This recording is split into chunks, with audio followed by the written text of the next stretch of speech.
هلو يا فنانين، ازيكم؟ بقالي كتير ما عملتش فيديو اتكلم فيه معاكم. بس في فترات كتيرة عدت كان نفسي قوي ان انا اطلع ان نتكلم مع بعض ونحكي ونفصل احداث كتير واسئلة كتير بتحصل. وشوية حاجات كده، مشاكل ولغواطة بتحصل في حياة كل الفنانين، بس عايزين ان احنا نرتب الافكار دي شوية ونعرف ازاي ممكن نحل الحاجات دي.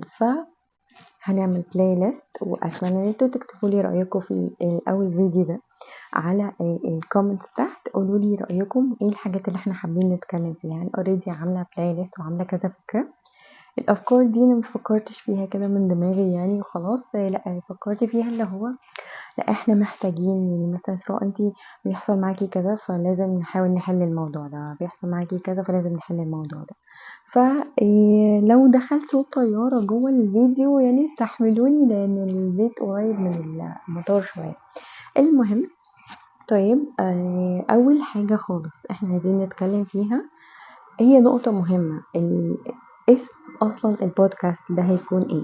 البودكاست اسمه ارسمها صح، يعني هو بودكاست هنقعد نلغي ونناقش افكار ونحاول ان احنا نحلها، بس هنيجي نتكلم عن حاجة كمان نرسمها صح. ازاي يعني ازاي اتعلم ارسمها صح، ازاي ابدا اطور من رسمي، ازاي ابدا اشتغل على كل التفاصيل دي.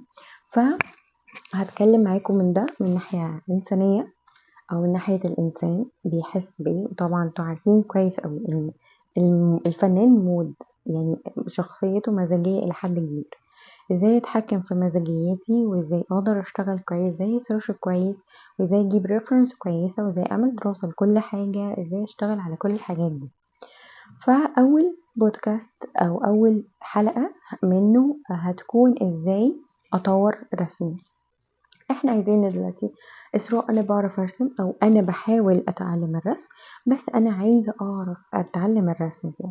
فانا هقول لكم اول حاجه خالص نفكر فيها يا جماعة بمنتهى البساطة بمنتهى الهدوء، ما تقارنوش رسمكم بحد. ما تقارنوش رسمكم بحد لأسباب كتير، لأن كلنا مختلفين. أنا إسراء، يعني مثلا يعني انتوا لو لاحظتوا على اليوتيوب أنا بقالي فترة مشتغلتش بورتريه، فلما باجي أشتغل مثلا بورتريه بحس أنا متلخبطة، نسيت النسب التشريحية، هي مال خطوتي عاملة كده ليه، هي الدنيا مالها متلخبطة كده ليه. بس actually أنا حرفيا ما بقباش عارفة أتعامل. بس آه مع التمرين والبراكتس، الممارسات الكتيرة، الدنيا بتبقى بتسهل وبتكون أبسط والدنيا بتعدي. فهاتوا بس كده شوية شاي بلبن ولا شوية قهوة، هوت شوكليت، أي حاجة، مع إن الشتا بدأ يدخل دلوقتي. فهاتوا وتعالوا نتكلم شوية. أول حاجة خالص، أنا ليه ما بقارنش رسمي بحد؟ لأن وأنا قبلها بالشهر اللي فات، وانا كمان اسبوع او بكره وبعده اكشلي انا مش هكون انا. واكشلي مهارات ايدي مش هي، مخي وذاكرة عيني حفظوا حاجات كتير اختلفت عن الوقت اللي فات. فانا مينفعش اقارن نفسي بنفسي اصلا، يعني فاهمين حاجة؟ يعني انا مينفعش اعمل المقارنة دي، مش هتكون فير، مش هتكون فير ليا والروحي والنفسيتي والحاجات دي. فانا ليه اعمل المقارنة دي؟ ليه اقارن نفسي بحد مثلا عنده ماتيريالز اكتر، حد عنده عمر في الفن اكتر، حد درس اصلا الفنون وانا ما درستهاش، انا عندي بس التالنت، الموهبه بس. فانا مش فير ومش عادل اني اعمل مقارنه، لان مش كلنا زي بعض. دي لازم يكون عندنا قبول لفكره ان مش كلنا زي بعض. يعني تماما تماما مش كلنا زي بعض. يعني فكروا فيها، احفظوها كده، مش كلنا زي بعض، يعني مش كلنا زي بعض حرفيا. انا وزمايلي وصحابي اللي كانوا معايا في الكلية كل حد فينا بيشتغل حاجة مختلفة. فلو اديته ورقة وقلم لحد فينا يرسم مثلا تفاحة، كل واحد فينا هيشتغلها بشكل مختلف عن التاني. فخلينا نكون واقعيين ونقول ان مفيش حاجة اسمها مقارنة. يعني ينفع ان انا اقارن نفسي بحد مش عنده نفس مهاراتي ونفس امكانياتي، ولا هو ولا انا عندي نفس مهاراته وامكانياته. فدي اول حاجة، بلاش المقارنات. بليز بلاش المقارنات، لانها بتحطمنا نفسيا، تخلينا في مود زي القمر، يعني بشع، بشع جدا. بتخلينا قافلين من الرسم، قافلين من كل الماتيريالز، ويا عالم بقى ممكن بقى نفتح المود. وعلى فكرة أغلب مش أغلب، هو actually يعني 80% من الوقت اللي بيحصل لنا فيه art block هو الوقت اللي بنكون فيه قارنا نفسنا بحد عنده materials غير اللي عندنا، عنده مهارات غير اللي عندنا، بيعمل سكتشات اكتر، دراسة واكاديمية اكتر من اللي عندنا، واقعية اكتر. طب ليه انا اقارن حالي بحد مش هو، مش انا، مش نفس امكانياتي؟ فاهمين قصدي؟ فمفيش داعي ان انا اقارن نفسي بحد خالص. اوكي. تاني حاجة، يعني انا فاكرة ايام الكلية واحنا لما كنا بندرس، بالمناسبة يعني لو الناس اللي لسه أول مرة بتشوفوني أو حاجة، أنا إسراء، دفعة 2013، كلية تربية فنية. تربية فنية دي يعني درسنا كل أنواع الفنون التشكيلية تقريبا. أنا دلوقتي بعمل كورسات، والكورسات بتاعتي بتكون عبارة عن أساسيات الرسم الأكاديمي وكورس البورتريه. آه، ده اللي أنا مركزت فيه دلوقتي. عندي كتابي الحمد لله اسمه كتاب الظل والنور، ده عملت منه بورت واحد بس لغاية دلوقتي، برضه بنذاكر فيه أساسيات الرسم الأكاديمي. ده بمنتهى البساطة كده عشان تكونوا برضه عارفين انتوا بتتكلموا مع مين او مين اللي قاعدة بتتكلم معاكم دلوقتي. ايام الكلية، احاول ابطل رغي يعني، او ايام الكلية ما يعني بنترست ده I think كده يعني ظهر في سنة خمسة تقريبا، ظهر في سنة خمسة. فلما ظهر بنترست ما كناش نعرفه، وما كانش كلنا معانا موبايل نقدر نعمل سيرش على بنترست في اي وقت، ولا حتى في البيت اصلا. فاخرنا قوي كنا كمبيوتر ولابتوب، ده لو توفر. فما عملناش سيرش.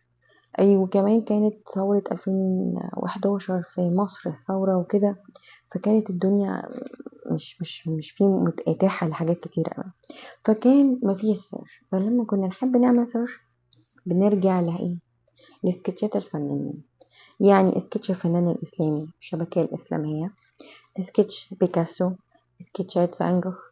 الناس دي اصلا كانت بتشتغل ازاي، كانت بتفكر ازاي، بتحس وبتحل كل مشكلة بتواجهها، وبتحس ازاي ناحية كل عنصر من العناصر او كل منظر قرروا ان هم يصوروه. ليه اختاروا الباليتس، الالوان دي بدل الواقعية او الالوان الحقيقية؟ ليه اختاروا الخطوط دي عشان يعبروا بيها عن خطوط تانية؟ كنا بنحس الفنان، كنا بنقف كده قدام لوحاته ونشوف ايه ده، هو ايه اللي خلى بيكاسو يفكر بالطريقة دي، ايه اللي خلى بيكاسو يعبر بالطريقة دي عن الحيوانات، او ليه غير تشريح البورتريه والجسم للشكل ده اصلا. يعني it's not easy يا جماعة، دي مش حاجة سهلة. انت ذاكرت انسان، ذاكرته حس ازاي، عبر ازاي، فكر ازاي، طلع كل المشاعر اللي حسها ناحية الكلام ده كله ازاي. فدي مش سهلة. المرحلة دي كان فيها كم هايل من التأمل، كم هايل من المشاعر. يعني احنا كنا بنتوه.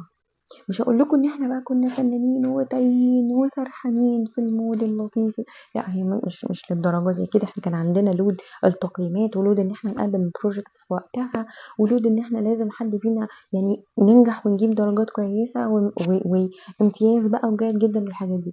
بس كنا مبسوطين. يعني actually انا بحس ان انا وانا بسيرش على ريفرنس، انا دلوقتي مش مبسوطه زي الاول، مش بدخل في المود بتاع الفنانين زي الاول، مش بحس هما بيعملوا ايه زي الاول. فمش هو ده اللي بدور عليه. فاهمين قصدي؟ تاني حاجه، كنا مثلا ننزل معارض حوالينا. يعني الكليه كانت في الزمالك، كنا ننزل معارض فنانين حوالينا، نقعد نتفرج. حد استخدم ماتيريال مختلفة وهو بيصور، حد كسر قطعة فخار وقرر ان هو يعبر بيها عن شعور معين، او حركة وديناميكية معينة في العمل الفني بتاعه. حد قرر ان هو يتأثر او يحاكي فنان تاني وحياته. كنا بننزل نشوف، كنا بننزل لمتاحف، كنا بننزل لمساجد، كنا بننزل لكنائس وأديرة، كنا بننزل نتفرج، بنشم ريحة الخشب بتاع المكان، نشم ريحة الحجارة. لو قدرنا نلمس العمل بنلمسه. أنا يعني لغاية وقت قريب جدا كان عندي طاقة إحساس بالأشياء عالية جدا.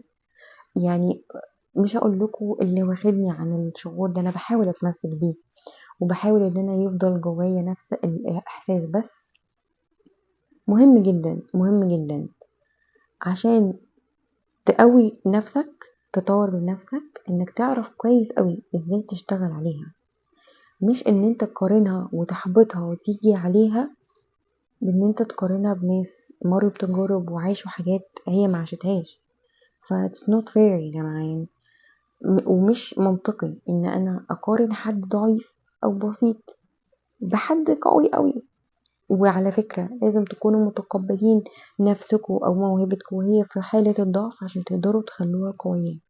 القبول هو، انا في رأيي، في الحياة وفي الشغل هو اول خطوط التطور اللي ممكن نتطور فيها، في رسمنا، في شغلنا، في تسعير منتجاتنا، في مواجهتنا لاماكن والشركات والناس بتجي مثلا تقولي لا اسراء مثلا عايزة منك الديزاينز دي في الاسبوع ب10 ريال، ب100 ريال.